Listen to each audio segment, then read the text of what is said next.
from the perspective of the sing-off, I would love to know what you think makes a group turn into a big, well-known household name group to one that just doesn't really make it anywhere after the fact. Well, they might be very close or similar vocal quality, vocal ability, production quality, production ability.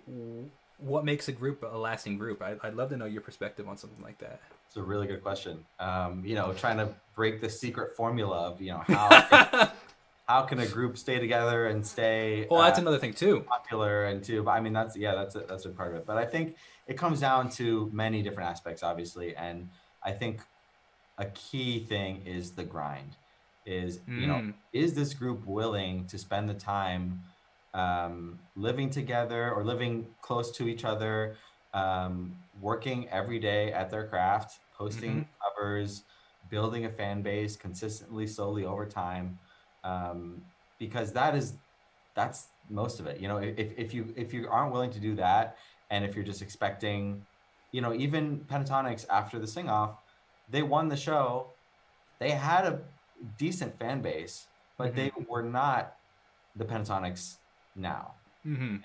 They had a lot of work to do, and their success really came down to their YouTube channel after the show. So they really showed that they could produce content, they could be creative and be innovative and show something that people wanted and were craving in like this more natural vocal sound, and just kind of presenting a cappella in this way that hadn't really been presented quite like that before. And then I think also, marketability, I don't like to throw around that word a lot, but having a group that image wise is something that a lot of people can relate to and say like, oh yeah, like they're my favorite, every person having a different favorite member of the group, a group that's youthful and vibrant, and each one of them is a star in their own right. I think all that is really important to kind of gain that kind of traction. So on top of being musically excellent, like you said, was kind of a given. I think the two things are just kind of having that special sauce of the combination of personalities and stage presence and vibe and swagger, and then being willing to work at it and really put in those hours. I'd actually debate that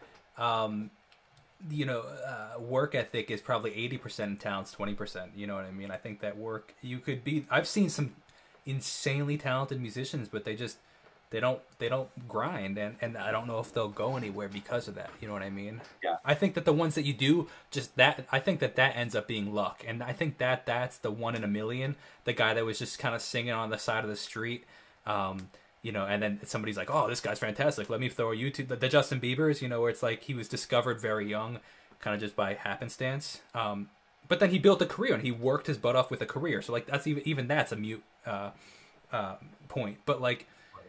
I think the majority of artists that make a lasting career, at least, because there's a lot that pop off randomly, but I think the ones that make the lasting careers are the ones that really work their tail off, Yeah, you hear about people like, Lizzo, who's been working at this for years and years and years, and just, in the last few years has become really popular, but she's not a new artist by any means. So, having those people who really, really work at it and then are rewarded with success is really awesome to see. Yeah.